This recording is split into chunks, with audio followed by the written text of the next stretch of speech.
প্ৰতিমূৰ্তি দাহ কৰে কংগ্ৰেস দলে। হিমন্ত বিশ্ব শৰ্মাই পৰিকল্পিতভাৱে আক্ৰমণ কৰাৰ অভিযোগ উত্থাপন কৰাৰ লগতে সাংসদৰ মজিয়াত তুলুঙা মন্তব্য কৰাৰো গুৰুতৰ অভিযোগ কৰে প্ৰতিবাদকাৰীয়ে। ৰকিবুল হুছেইনক আক্ৰমণ কৰা দোষী কৰায়ত্বকৈ শাস্তি বিহিবলৈ চৰকাৰক দাবী জনায়। News desk report, any live. হয়, আপোনালোকে ইতিমধ্যে অৱগত, যোৱাকালি নগাঁও জিলাৰ ৰূপহীহাটত আমাৰ সন্মানীয় সাংসদ দুপৰী লোকসভাত ৰকিবুল হুছেইন ডাঙৰীয়াক দুৰ্বৃত্তকাৰীসকলে আক্ৰমণ কৰিছে। তাৰে প্ৰতিবাদত আজি ৰূপহী ব্লক কংগ্ৰেছৰ মাইনৰিটি বিভাগৰ তৰফৰ পৰা আজি আমি ইয়াত প্ৰতিবাদী কাৰ্যসূচী ৰূপায়ণ কৰিছোঁ। আমি অসমৰ মুখ্যমন্ত্ৰী হিমন্ত বিশ্ব শৰ্মা ডাঙৰীয়াৰ প্ৰতিকৃতি দাহ কৰিছোঁ। আমি অসম চৰকাৰক আমি দাবী জনাইছোঁ যে অতি সোনকালে যিসকল দুষ্কৃতিকাৰী আমাৰ সাংসদগৰাকীক আক্ৰমণ কৰিলে তেওঁলোকক কৰায়ত্ব কৰি শাস্তি বিহিব লাগে।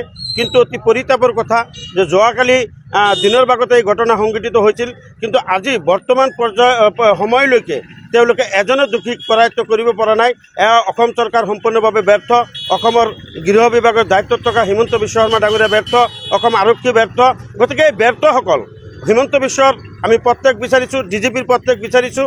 অসমত বৰ্তমান এনেকুৱা এটা অৱস্থা হৈছে যে ল'ৰা ৰাজাৰ শাসন চলিছে, অসমৰ আইন শৃংখলাৰ অৱনতি ঘটিছে। গতিকে অসম চলোৱাত ব্যৰ্থ হৈছে, আইন শৃংখলা অটুট ৰাখিবলৈ অসম চৰকাৰ ব্যৰ্থ হৈছে। গতিকে এনেকৈ ব্যৰ্থ চৰকাৰ, ভ্ৰষ্টাচাৰী চৰকাৰৰ পদত্যাগ আমি বিচাৰিছোঁ। আজি তাৰ প্ৰতিবাদ আমি কলগাছিয়াত মন্দিয়া সমষ্টিৰ কংগ্ৰেছ কৰ্মীসকলে কৰিছোঁ। আমাৰ সাংসদ ডাঙৰীয়াৰ লগতে তেখেতৰ পুত্ৰ চামগুৰি সমষ্টিৰ যোৱা উপ নিৰ্বাচনৰ প্ৰাৰ্থী তানজিল হুছেইন ডাঙৰীয়া আছিল, তেখেতকো আক্ৰমণ কৰিছে। আৰু সাংসদগৰাকী দেহাৰক্ষী, অসম চৰকাৰেৰে আৰক্ষী তেওঁলোককো যেনেকৈ প্ৰহাৰ কৰিছে। আজি যিসকলক দি অসম চৰকাৰৰ মুখ্যমন্ত্ৰী হিমন্ত বিশ্ব শৰ্মা ডাঙৰীয়াই সেই ৰূপহীহাটত যিসকল গুণ্ডাক দি এই আৰক্ষীক মানে আমাৰ সাংসদগৰাকী দি দেহাৰক্ষী তেওঁলোকক আক্ৰমণ কৰালে অসমৰ কাৰণে কেতিয়াও শুভ লক্ষণ নহয়, অশুভ লক্ষণ। গতিকে হিমন্ত বিশ্ব শৰ্মাই এনেকুৱা মই মেতলি কৰা বন্ধ কৰক আৰু তেখেতে ব্যৰ্থতা স্বীকাৰ কৰি পদত্যাগ কৰক।